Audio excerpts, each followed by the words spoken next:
नमस्कार दोस्तों, मैं विप्लव कुमार। आज हम बात करेंगे पिछले साल पूछे गए प्रश्नों की। आखिर उस प्रश्न को नहीं आते हुए भी किस तरह बनाया जाता है और सवाल किस तरह पूछा जाता है। तो आज उसी पे चलने वाले हैं। पूरी वीडियो देखने के बाद अगर आपको अच्छा लगे तो लाइक कर देना, कमेंट कर देना और पहली बार देख रहे हो तो हमारे चैनल को सब्सक्राइब कर देना, राइट के घंटी को जरूर बजाना, जिससे कि जितने भी मैं वीडियो डालूंगा हर वीडियो आप तक आएगा। तो दोस्तों चलिए, तो हम सवाल देख रहे हैं। क्वेश्चन है, निम्नलिखित में से कौन सा तत्व, बहुत इंपॉर्टेंट है ये, देखिएगा। कहता है निम्नलिखित में से कौन सा तत्व मार्क्सवादी चिंतन के पक्ष में नहीं है। दोस्तों, ये सवाल बनाने के लिए आपको समझना होगा आखिर मार्क्सवाद है क्या, मार्क्सवादी अप्रोच क्या है, मार्क्सवाद ने क्या कहा है, मार्क्सवाद ने किन किन चीजों की बात की है। तो सबसे पहले मार्क्सवाद क्या कहता है। दोस्तों, मार्क्स कहता है समाज में दो ही वर्ग है, एक पूंजीपति वर्ग है, दूसरा सर्वहारा। मार्क्स सर्वहारा की बात करता है। मार्क्स भारत में कृषक वर्ग की बात करता है। मार्क्स भारत में अगर मैं बात करूं तो आदिवासियों की बात करता है मार्क्सवादी अप्रोच में। मार्क्सवाद ने थॉट क्या दिया, वैज्ञानिक समाजवाद का दिया, वर्ग संघर्ष का दिया, ये सब बात दिया। तो यहाँ पे क्वेश्चन पूछा है मार्क्सवादी चिंतन के पक्ष में नहीं क्या। तो यहाँ आधार और अधिरचना, जब आप हिंदी साहित्य में प्रगतिवाद पढ़ते हैं तो वहीं पे हम मार्क्सवाद पढ़ाते हैं। जब आप क्लास लेंगे तो पूरा मार्क्सवाद को हम डेप्थ में पढ़ाते हैं, उनके अप्रोच को, उनके संरचना को, जिससे कि आपका एग्जाम में पूछे गए सवाल गलत ना हो। तो कहता है कि आधार और अधिरचना, बिल्कुल मार्क्सवाद करता है आधार और अधिरचना, ये भी सही होगा। वर्ग संघर्ष का बात करता है, बिल्कुल करता है। दोस्तों, मार्क्सवाद में ये बताया गया, यहाँ जाति संघर्ष होता तो गलत हो जाता है, ये वर्ग संघर्ष, यानी कि समाज में जो है पूंजीपति वर्ग है और सर्वहारा वर्ग है। पूंजीपति वर्ग जो है सर्वहारा का शोषण करता है। मार्क्स सर्वहारा के पक्ष में बात करता है। सर्वहारा कौन थे यूरोपीय समाज में, अगर आप देखोगे तो जो उद्योग में काम करने वाले जो वर्कर थे वही सर्वहारा वर्ग थे, उसी की बात करता है। प्रतिनिधि पात्र की बात करता है, बिल्कुल करता है।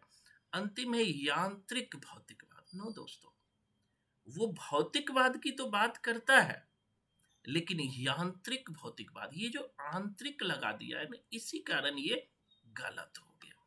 किसके पक्ष में नहीं है, तो यांत्रिक भौतिकवाद के पक्ष में नहीं है, द्वंद्वात्मक भौतिकवाद है।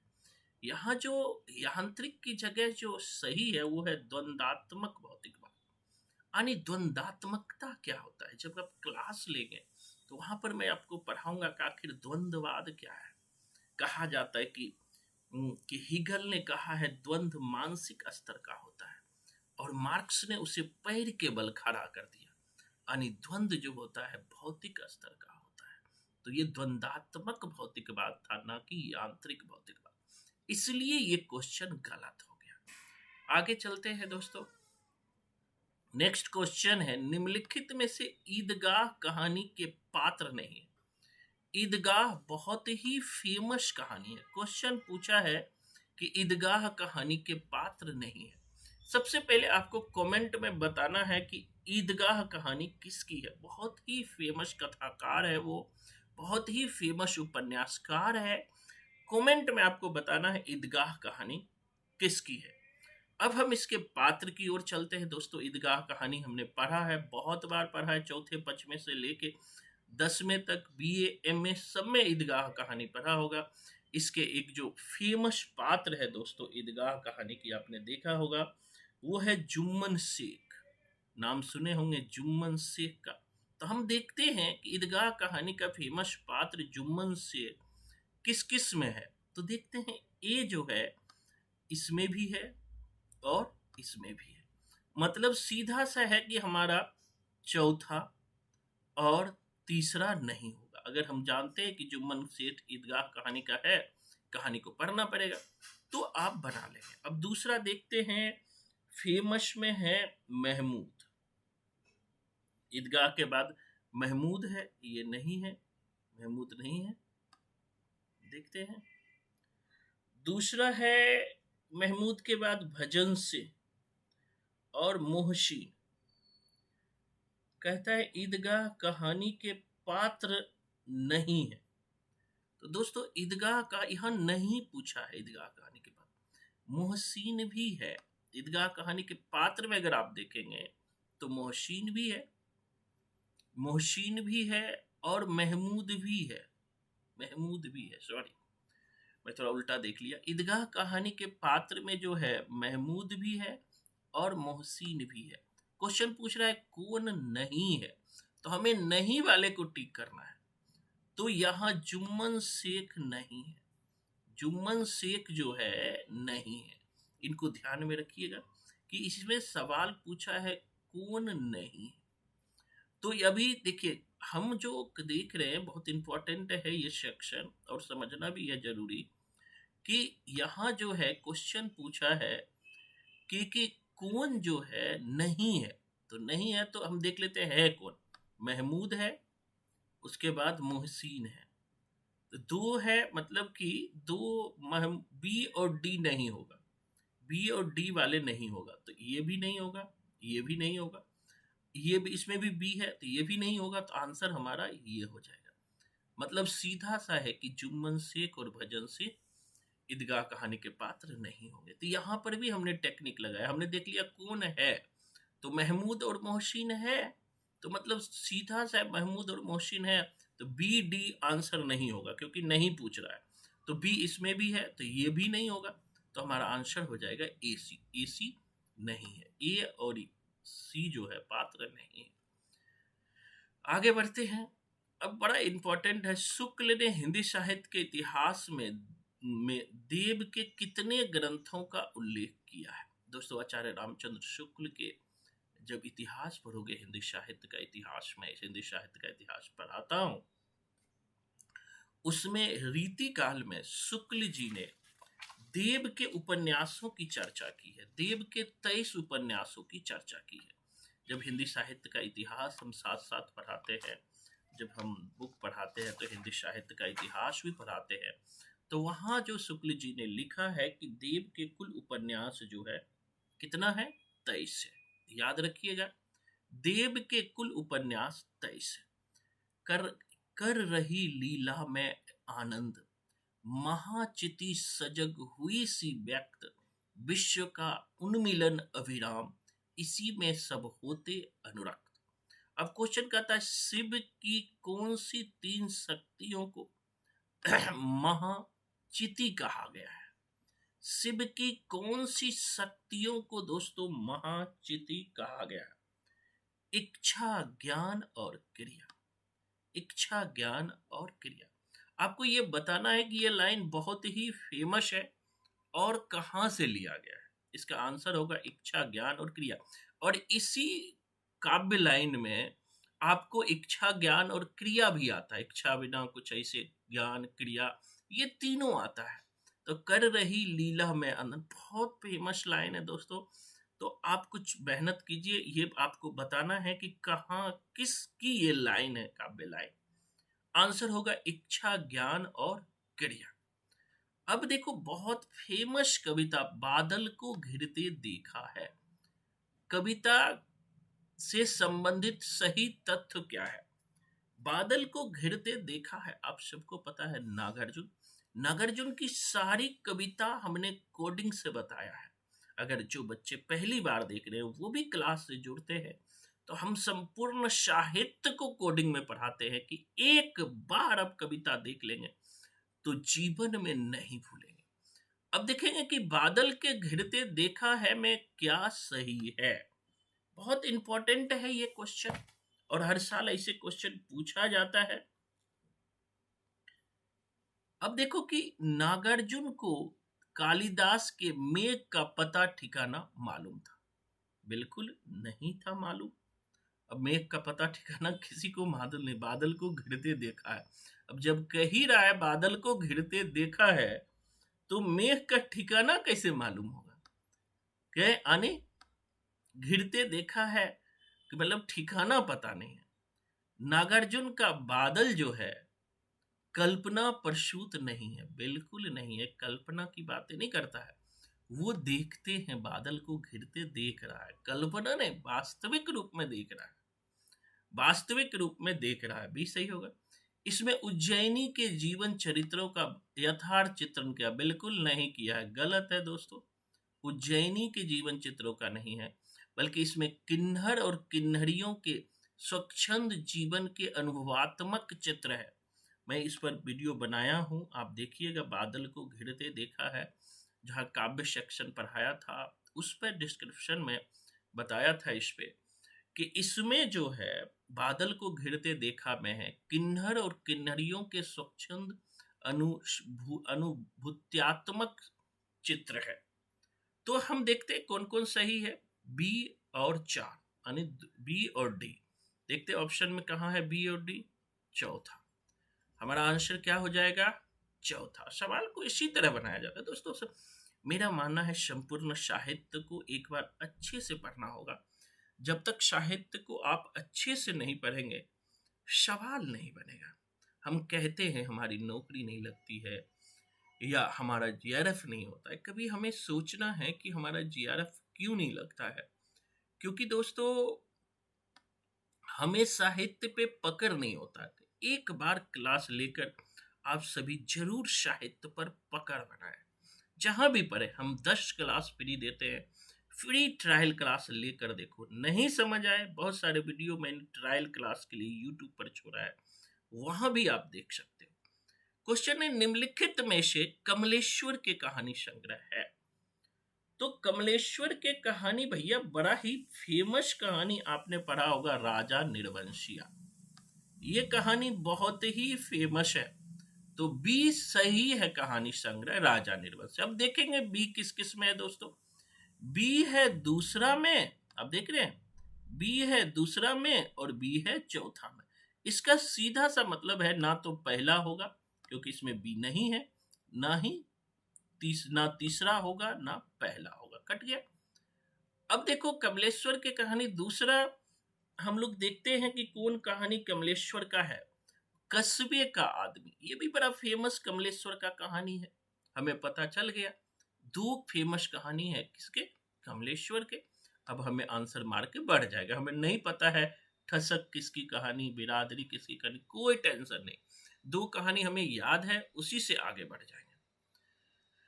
अब दोस्तों बड़ा फेमस है ये, निम्नलिखित में से पुस्तक और लेखक का सही मेल क्या है?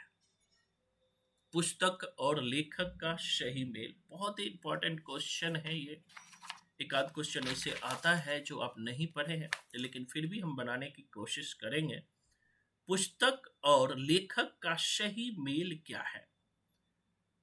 अब देखते हैं, पहला है केशव की काव्य कला। सत्येंद्र, बिल्कुल नहीं है। हमने इसको लिखवाया है, केशव की काव्य कला किसने लिखा है, नोट्स में जाकर देखना। गुप्त जी की कला, कृष्ण शंकर शुक्ल, ये भी नहीं होगा।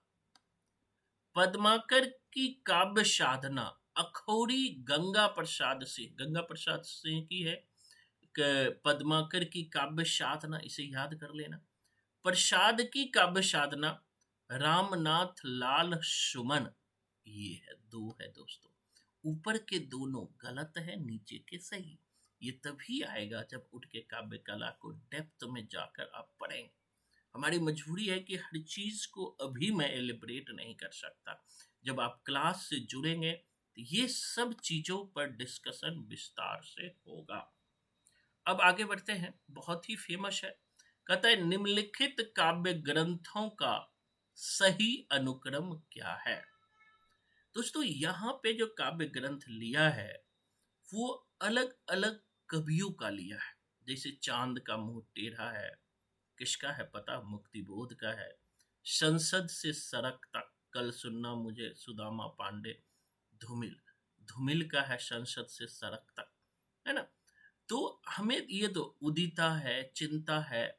तो अब हम दिमाग लगाना है दोस्तों। देखो कैसे इसको हम कर्म बना सकते हैं, अपना दिमाग लगा के।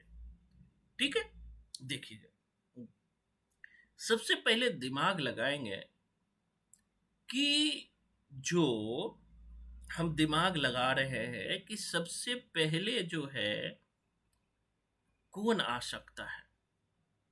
पहले देखो, ये संसद से सड़क तक है, चांद के मुंह टेढ़ा के बाद है। चांद का मुंह टेढ़ा 64 में आया, लगभग 63-64। संसद से सड़क तक जो है लगभग बाद की रचना है, पक्का बाद की रचना है, 75-76 या उसी के आसपास की रचना होगी। तो जब भी होगा बी के बाद ही डी होगा। हम देखते हैं बी के बाद डी किस में है, पहला नहीं होगा। डी के बाद डी के बाद बी है तो बी के बाद डी होना चाहिए, तो हम पहला काट देंगे, आंसर तक पहुंचते हैं। बी के बाद डी इसमें भी है, बी के जस्ट बाद डी इसमें है। तो अब देखते हैं दोस्तों, हमें उदिता है। उदिता बहुत पहले की रचना है, उदिता जो है बहुत पहले की रचना है। तो हमें मिल गया उदिता पहले की नहीं रचना है, बाद की रचना है शायद। तो हम लोग लेंगे चिंता को, पहले लेंगे चिंता को। ये सब क्रम थोड़ा टफ होता है, लेकिन हम लोग दिमाग से बनाएंगे तो बन जाएगा। पहले हम लोग लेंगे चिंता को। तो हम यहाँ क्योंकि बी के जस्ट बाद डी, बी के जस्ट बाद डी दिया है इसमें, तो पहले अब हमें लेना होगा पहले चिंता को, सी लिया। बी पहले चांद का मुंह टेढ़ा है, फिर लेंगे संसद से सड़क तक, बी के बाद डी, उसके बाद अंतिम में ए लेंगे उदिता। अंतिम में ये किसको लेंगे, उदिता। ये थोड़ा टफ क्वेश्चन है, अलग अलग रचनाओं का जब क्रम देता है थोड़ा टफ होता है। लेकिन यहां से हमने बना लिया कि ये हमें नहीं भी पता है ए और डी, ए और सी नहीं भी पता है तो कोई बात नहीं है। चांद के मुंह टेढ़ा है कि जस्ट बाद हमें पता है संसद से सड़क तक है, तो बी के जस्ट बाद डी। हम देखते हैं बी के जस्ट बाद डी इसमें नहीं है, बी के जस्ट बाद डी इसमें भी नहीं है, बी के दो के बाद इसमें है, तो मतलब हमारा डी ही आंसर होगा। इसी तरह आप आंसर तक पहुंच सकते हैं। नेक्स्ट है दोस्तों बहुत फेमस रचना अंधा युग। देखिए अंधा युग से 2-3 सवाल पूछा है दिसंबर 2021 के क्वेश्चन में। कहता है अंधा युग के संबंध में कौन से विचार सही है। यह महाभारत के 18वें दिन की कथा पर आधारित है। बिल्कुल सही है। अंधा युग धर्मवीर भारती की गीत नाट्य है, बहुत ही फेमस रचना है। जब महाभारत युद्ध हो रहा था, युद्ध के 18वें दिन पर आधारित जो है ये अंधा युग नाटक भारती जी ने लिखा है। तो हमारा जो है कहता है कि यह महाभारत के 18वें दिन की कथा पर कहता है कि कौन से सही उत्तर है। दूसरा है आधुनिक भावबोध को रूपांतरित करने वाले नाटकों में अंधा युग विशेष उल्लेखनीय है। बिल्कुल सही है। इसमें बहिर्द्वंद और अंतर्द्वंद दोनों विकराल रूप में मौजूद है। बिल्कुल सही है दोस्तों, इसमें बहिर्द्वंद भी है, अंतर्द्वंद भी है। अंधा युग आधुनिक त्रासदी को व्यक्त नहीं करता। बिल्कुल गलत होगा, व्यक्त करता है कि युद्ध के कारण क्या क्या समस्याएं होती है।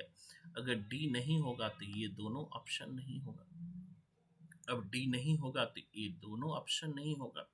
हमारे पास ऑप्शन बचा है बी और सी,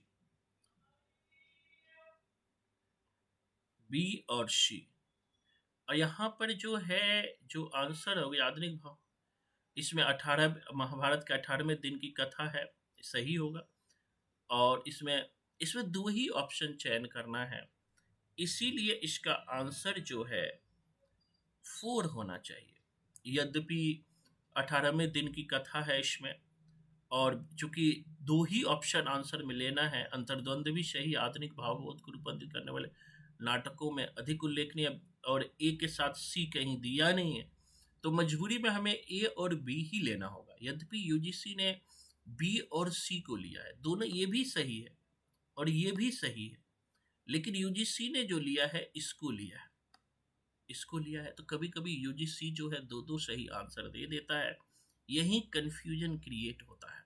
अगर दो ऑप्शन दे तो 1 2 3 4 में जो दूसरे नंबर पे हो, चौथे नंबर पे है, दूसरे नंबर के सही आंसर को हम टिक मार के आगे बढ़ेंगे। ऐसे बहुत बार दे देता है सवाल जो लगता है कि मतलब दो एक मतलब कि दो आंसर मांग रहा है, यहाँ 3 आंसर सही है। तो कभी कभी ऐसा भी होता है, ये यूजीसी पर निर्भर करता है बाद में ऐसे क्वेश्चन को वो चेंज करे या ना करे। अब आगे पढ़ते हैं। क्वेश्चन है, महादेवी वर्मा के संबंध में रामचंद्र शुक्ल की क्या स्थापनाएं हैं? यानी महादेवी वर्मा के संबंध में आचार्य रामचंद्र शुक्ल का क्या दृष्टिकोण है? महादेवी के गीतों का मूल आधार मिलन सुख है। दूसरा पढ़ते हैं, महादेवी छायावादी कवियों में महादेवी वर्मा ही रहस्यवाद के अंतर्गत है। बिल्कुल सही है दोस्तों, आचार्य शुक्ल महादेवी को रहस्यवादी कवि मानते हैं। तो यहाँ बी तो पक्का 100% होगा। अब देखते हैं बी किस में है, पहला में भी है, दूसरा भी, चौथा में, तो सी तो पक्का नहीं होगा, पक्का। अब दूसरा देखते हैं, ऑप्शन आंसर तक हम पहुंचते हैं। दूसरा है, महादेवी के गीतों में अनूठी व्यंजना है। बिल्कुल सही है दोस्तों, व्यंजना में महादेवी बहुत आगे है। कहता है महादेवी के गीतों में वास्तविक अनुभूतियां हैं, रमणीय कल्पना नहीं। गलत होगा, चूंकि रहस्यवादी है, उनमें रमणीय कल्पना तो होना ही है दोस्तों। अगर डी गलत है तो फिर चौथा भी गलत होगा कि रमणीय कल्पना तो होगा ही होगा। महादेवी के गीतों का मूल आधार मिलन सुख है। नहीं, मिलन सुख नहीं ले। महादेवी कहती है कि मिलन का नाम मत ले, मैं विरह में चिर हूं। अगर आपको नहीं भी पता है कि शुक्ल जी ने क्या कहा, तब भी महादेवी के बारे में अगर सामान्य बातें जानते हैं, तब भी आप सवाल को बना सकते हैं। जैसे देखिए, पहला क्यों नहीं होगा? महादेवी के गीतों का मूल आधार मिलन सुख है। मिलन सुख बिल्कुल नहीं है, क्योंकि महादेवी खुद कहती है मिलन का नाम मत ले, मैं विरह में चिर हूं, यानी विरह की बात करती है, मिलन सुख की बात नहीं करती है। तो पहला तो गलत होगा, पहला गलत होगा, मतलब ये भी गलत होगा। अब किस रहस्यवाद के अंतर्गत है तो बी वाला सही होगा, बी सही है। महादेवी के गीतों में अनूठी व्यंजना है, सी सही है। महादेवी के गीतों में वास्तविक अनुभूतियां है, रमणीय कल्पना नहीं। बिल्कुल रमणीय कल्पना है, खुद शुक्ल बात करते हैं, तो ये गलत है। तो मतलब हमारा दूसरा सही होगा। दोस्तों, जैसे कि छायावाद में 4 फेमस कवि है, शंकर, सूर्य, सुमित्रा, महादेवी। इनके बारे में डेप्थ नॉलेज बहुत जरूरी है। जब आप पढ़ेंगे, जब आप क्लास लेंगे, इन सब पर मैं आपको डेप्थ में बताऊंगा, जिससे सवाल किसी भी तरह का पूछा जाए आपसे बन जाए। नेक्स्ट क्वेश्चन है दोस्तों, ये काव्य शास्त्र का क्वेश्चन है, भारतीय काव्य शास्त्र का। हमने दंडी पढ़ाया है, भामह पढ़ाया है, उद्भट पढ़ाया है, सब पढ़ाया है। अब कहता है, निम्नलिखित में से यह कथन इष्टाभिधे वक्रोक्ति रिष्ठा वाचा नाम लंकरति। इष्टाभिधे वक्रोक्ति रिष्ठा रष्ठा वाचालाम वाचाम लंकरति। इष्टाभिधे, दोस्तों ये जो लाइन है भामह का है। भामा 6ठी सदी के है। भामह की रचना है काव्यालंकार, ठीक है। इष्ठा, अब देखो इष्टाभिधे वक्रोक्ति, यहाँ वक्रोक्ति रिष्ठा, अगर वक्रोक्ति पे यहाँ कुंतक दे देता तो कंफ्यूजन कर जाते, लेकिन कुंतक नहीं दिया है, तो यहाँ पर 100% जो है भामा ही होगा। कोडिंग याद कीजिए। नेक्स्ट है, गोदान बहुत इजी सवाल पूछा है, ये तो बहुत इजी है, आप खुद बना लोगे। गोदान में वर्णित कौन सा गांव है? निम्नलिखित में से गोदान उपन्यास में वर्णित गांव कौन सा है? सेमरी और बेलारी, आप तो पढ़े ही, 2 गांव फेमस है, सेमरी और बेलारी। आगे बढ़ने की ही जरूरत नहीं है, 2 BC हो जाएगा, सेमरी और बेलारी, डी ऑप्शन हो जाएगा। तो ऐसे सवालों को बहुत टेक्निक से बनाने की जरूरत होती है। हमने आपको कंठ, तालु, मूर्धा, दंत, ओष्ठ, नासिका पढ़ाया है, पूछ दिया है, सूची ए सूची 2 में मिलाएं। तो ऐसे सवालों को एक से भी बन जाएगा दोस्तों, कवर्ग, चवर्ग, टवर्ग, पवर्ग सब हमने आपको बताया है। ऐसे सवालों को पहला है दंत।